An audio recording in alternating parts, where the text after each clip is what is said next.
Today, as we continue on the path of love that Jesus has indicated to us, which begins from heart, this is the way to live as Christians.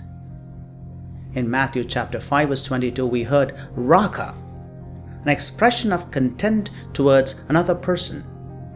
Raca is to call someone mentally inferior and worthless as a person. It could be empty-headed, idiot, moron, nitwit. But how do we contain anger and move forward? There are steps called stop technique that enables one to manage the anger in oneself. When you face with the situation, begin with stop. Stop reacting. The goal here is to catch yourself before you react. Imagine a guy cuts you off in traffic. Before you do anything else, you say to yourself, stop.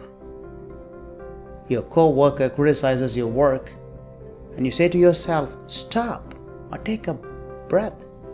Sometimes starts yelling at you, and you say to yourself, stop. Stop is a pause before reactivity. Stop is a moment of awareness before reactivity. Stop reacting is the first step towards subsiding the anger. The second T, take a breath. When you take a conscious breath, a good solid deep breath takes at least a couple of seconds, if not longer. The breath serves to ground you in your body, ground you in the moment, relax you to a bit. When we feel upset, we start breathing more shallow and in our chest. And deep breathing can trigger a calming response and lessens the reaction. The deep breath also serves to give you a few more precious seconds of pausing before reacting. Some even said, start counting upside down. 5, 4, 3, 2, 1. That gives you some space, that gives you some moment. Or you can say, in Jesus, I am peaceful. In Jesus, I am loving. In Jesus, I am accepting. In Jesus, I calm down. Therefore, breathing, we move from awareness to Christocentric presence of love, peace, and acceptance. Third in stop is to observe. Observe not your thoughts, but emotions you feel.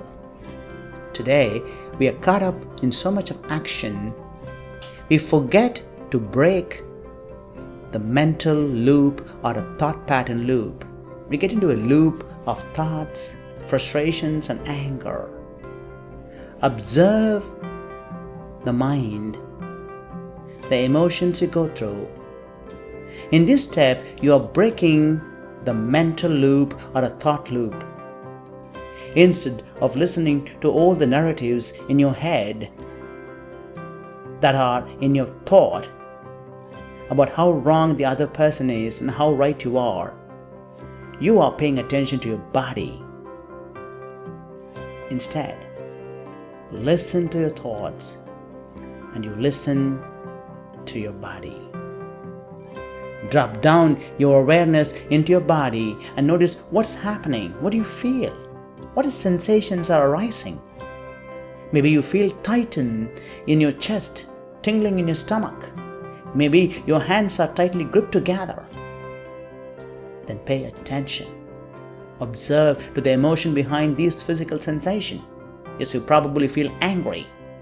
but there's likely something beneath the anger.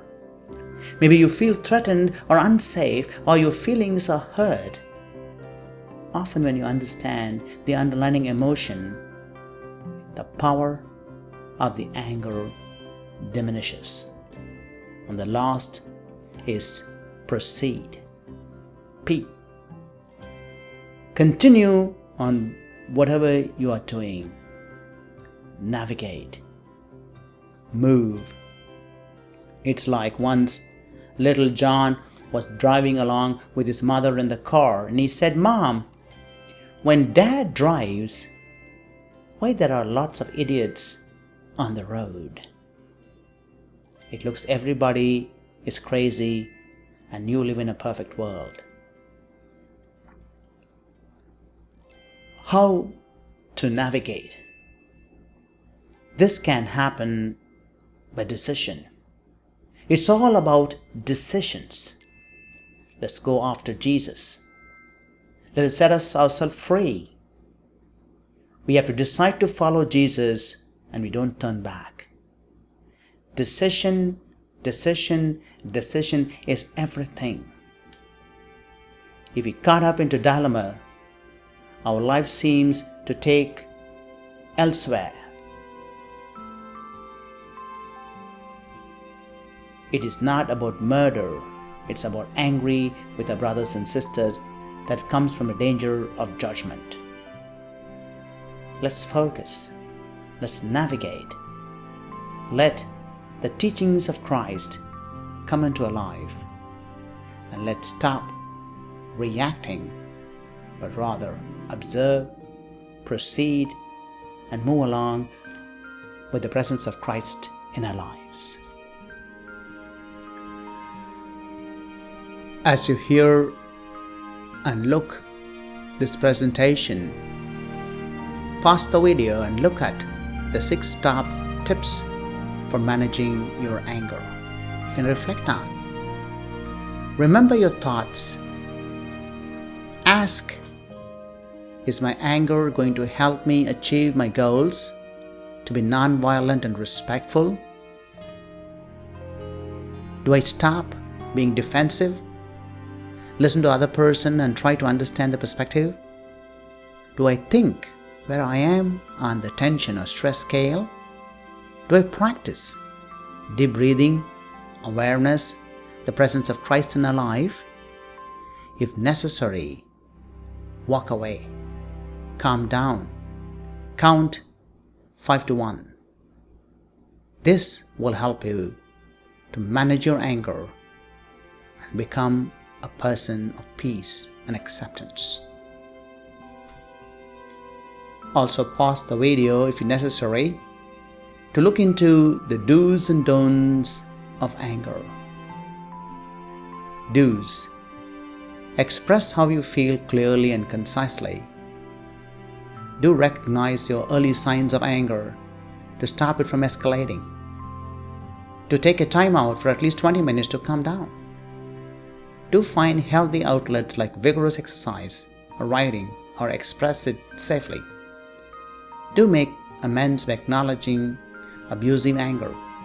Don'ts: don't blame others for how you feel, own them. Don't ignore feelings because they become stress and unresolved hurt. Don't just leave. Let them know you need a break. Don't use swearing, threatening gestures, or block exist or having physical contact. Do not just say sorry. Find the tools and ways to change. Wisdom will not only earn you favor with people, it will as well earn you favor with God. Life is peaceful when you rest on the promises of God's word. If you look at the world, you will be distressed. If you look within, you will be depressed. If you look at God, you will be at rest. Kari Ten Boom.